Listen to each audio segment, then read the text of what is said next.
A new victim of an old crime. A Midtown Atlanta resident says a thief sawed off his vehicle's catalytic converter as the vehicle sat parked on a busy neighborhood street. Tonight, he's sounding the alarm to his neighbors before the thieves strike again. And Fox 5's Will Nunley joins us now live with more on the story. Will?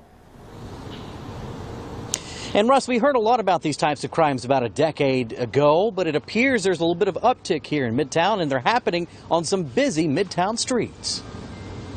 Came back after a week of being out of town and this had happened. What happened to Midtown neighbor Scott Maddox, he says, was a catalytic converter heist. My car sounded like a race car when I turned it on. Checked underneath and I could see that someone had cut out the better part of my tailpipe, including my catalytic converter. Maddox says it happened last week on Greenwood Drive, a well-traveled Midtown side street, as his vehicle sat parked just feet from his front door.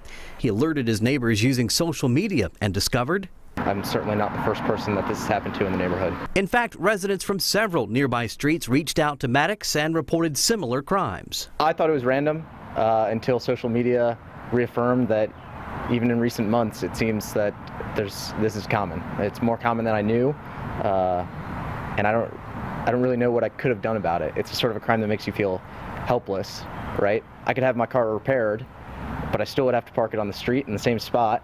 And what's to stop it from happening again? I don't know. What they do is just get a saw, one cut here and one cut there. His repair took him to nearby K&M Auto, where the owner tells us he's seen several cases recently. In particular, the SUVs and the vans, the vehicle that sits high above the ground. The repair will run him nearly $2,400 and has him rethinking his vehicle situation altogether. This might be, the risk may not be worth the reward of having a car in this neighborhood.